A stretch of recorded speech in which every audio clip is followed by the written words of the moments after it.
안녕하세요. 평강의 하나님이 오늘 또 주의 말씀을 사모하시는 우리 성도님들과 늘 함께 하시기를 주님의 이름으로 축복합니다. 오늘 함께 나눌 하나님의 말씀은 시편 105편 16절로 22절입니다. 제가 봉독하겠습니다. 그가 또 그 땅에 기근이 들게 하사 그들이 의지하고 있는 양식을 다 끊으셨도다. 그가 한 사람을 앞서 보내셨으며 요셉이 종으로 팔렸도다. 그의 발은 착고를 차고 그의 몸은 쇠사슬에 매였으니 곧 여호와의 말씀이 응할 때까지라. 그의 말씀이 그를 단련하였도다. 왕이 사람을 보내어 그를 석방하며 뭇 백성의 통치자가 그를 자유롭게 하였도다.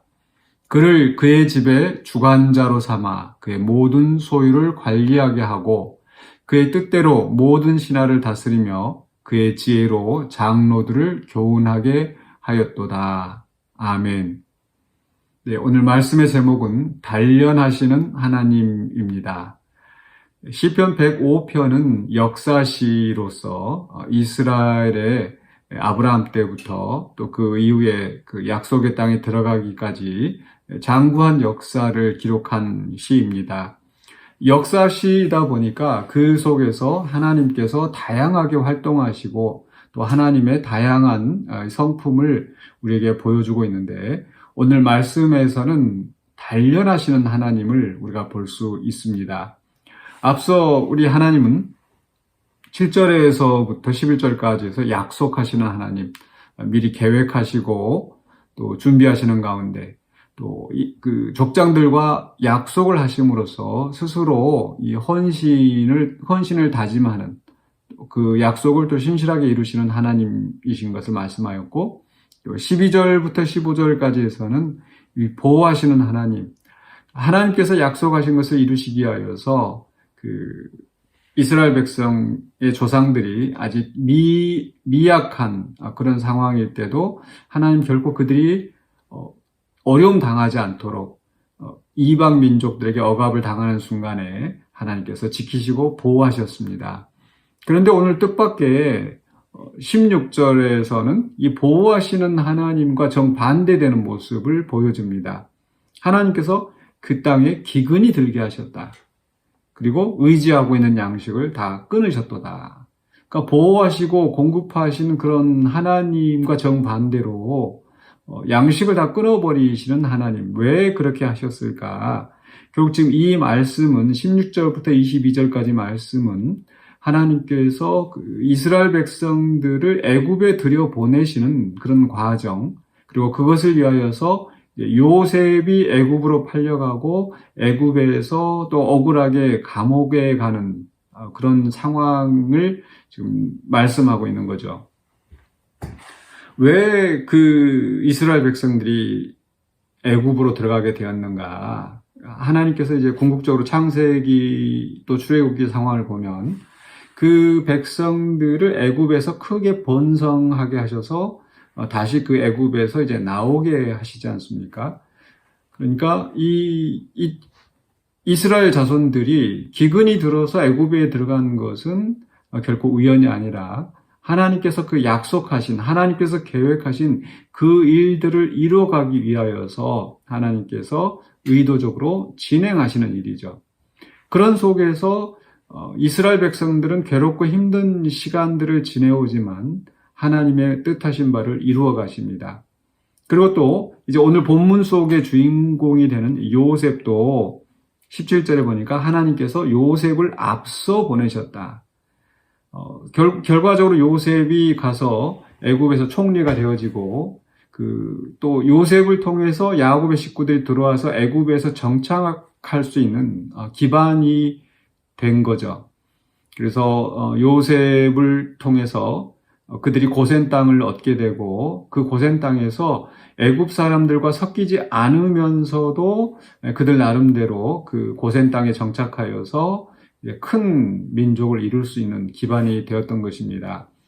그런데 그것을 위해서 이제 요셉이 총리가 되도록 하나님께서 요셉을 먼저 보내셨는데 요셉이 뭐 아주 평탄하게 애굽으로 들어간 게 아니죠. 17절에 있는 말씀, 요셉이 종으로 팔렸도다. 형들로부터 미움을 받고 거의 죽을 뻔한 위험을 겪는 가운데서 또 이제 그 노예 상인들, 미디안 상인들에게 팔려서 애굽으로 들어가게 되었습니다.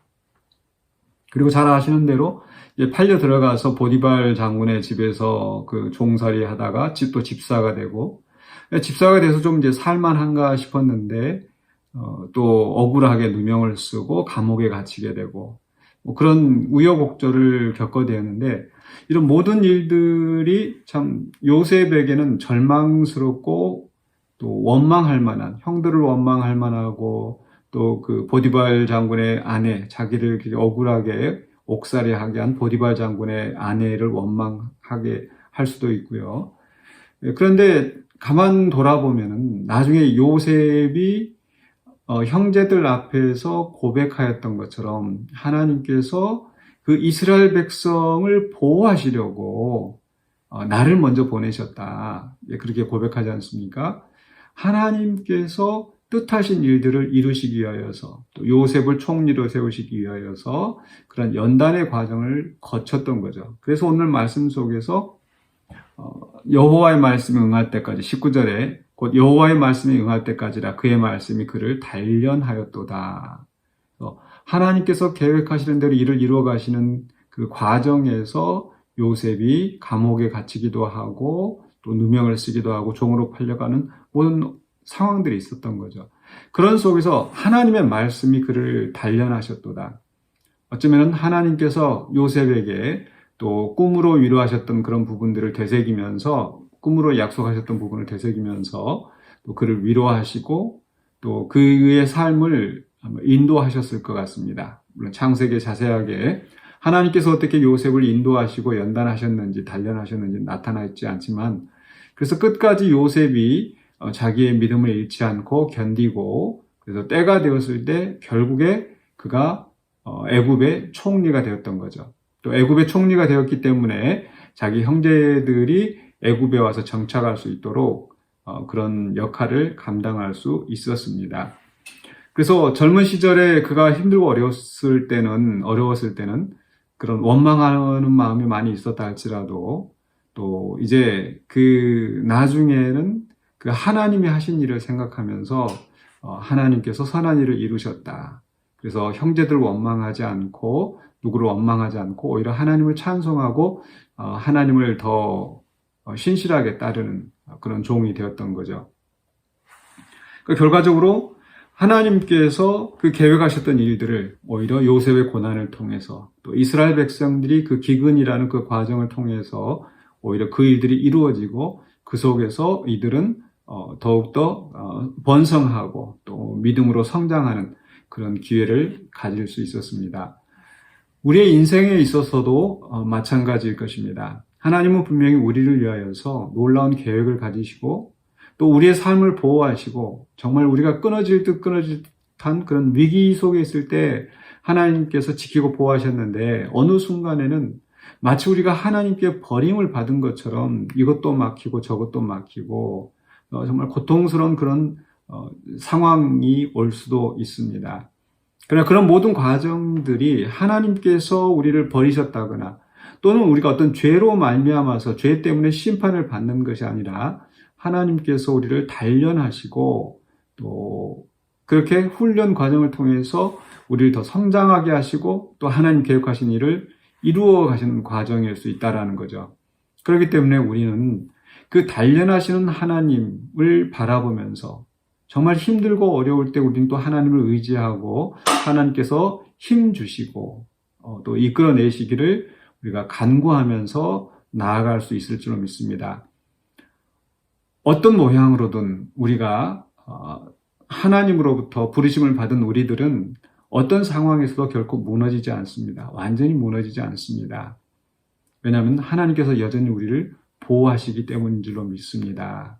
그러므로 주의 말씀을 사랑하는 우리 성도 여러분, 우리의 삶 속에 때로는 우리가 평탄하게 하나님의 보호하심 가운데 잘 나갈 때도 있지만, 때로는 하나님께서 의도적으로 우리의 양식을 끊으실 수도 있고, 때로 우리를 낮추실 수도 있고, 우리를 위험한 상황에 가게 하실 수도 있습니다.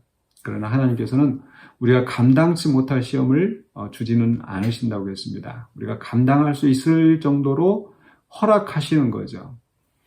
제가 수영을 할 때, 수영을 좀 배울 때, 수영 잘하는 사람들, 다른 사람 보면 몇 바퀴씩을 왔다 갔다 해도 지치지 않고 하는데, 저는 한 바퀴만 하려고 해도 반 바퀴만 가도 너무 지치고 힘들더라고요. 그래서 아주 잘하는 사람이 있어서 물어봤더니 이런 얘기를 합니다.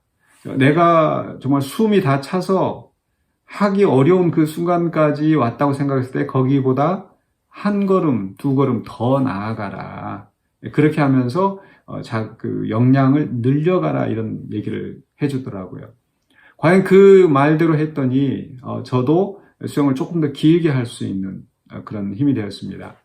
또 한 번은 그 헬스장에 가서 이제 그 트레이닝을 받는 기회가 있었는데 이렇게 뭐 역기를 든다든지 뭐 그런 게 있지 않습니까? 그런데 그 코치, 그 트레이너 하는 사람이 꼭 마지막 순간에 내가 힘이 다 왔다 싶은데 하나만 더 해보겠습니다, 이렇게 해서 약간 옆에서 도와주는 것처럼 이렇게 해가지고 하나를 더하게 하고 두 개를 더하게 하고 또는 목표한 데까지 꼭 가게 하는데 결국 그게 나를 더 연단시키고 훈련시킨다는 거죠.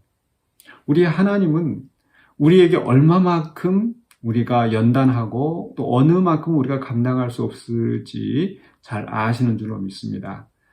그런데 우리가 그 한계에 다다르지 않고 너무 쉬운 상황만 있으면 우리는 그걸 결코 단련할 수가 없는 겁니다. 그래서 우리가 정말 힘에 겨울 정도로 그 한계 끝까지 때로는 하나님께서 우리를 밀어붙이실 수가 있어요. 그러나 그 목적은 우리를 넘어뜨리는 것이 아니고 결국 더 연단하셔서 단련하셔서 정금같이 나오게 하시는 하나님의 계획인 줄로 믿습니다. 그러므로 우리 그런 하나님을 믿으면서 어떤 어려운 순간에도 낙심하지 말고 끝까지 순종하면서 승리하시는 저와 여러분이 되실 수 있기를 주의 이름으로 간절히 축원합니다. 기도하겠습니다. 사랑해 주님, 감사합니다. 오늘 말씀을 듣고 우리가 또 우리의 삶 가운데 역사하시며 여전히 우리를 보호하시고 지키시지만 때로 하나님의 뜻 가운데 우리를 더 성장하게 하시려고 연단하시고 훈련하시는 하나님이신 것을 우리가 배웁니다. 우리의 삶 속에서 부딪히는 어려움 속에서 낙심하지 않게 하여 주시고 이 과정을 통해서 우리를 더욱더 강하게 세우시며 하나님의 뜻을 이루어 가시는 그 하나님이신 것을 믿고 순종하며 나아갈 수 있도록 인도하여 주시옵소서. 예수 그리스도 이름으로 기도하옵나이다. 아멘.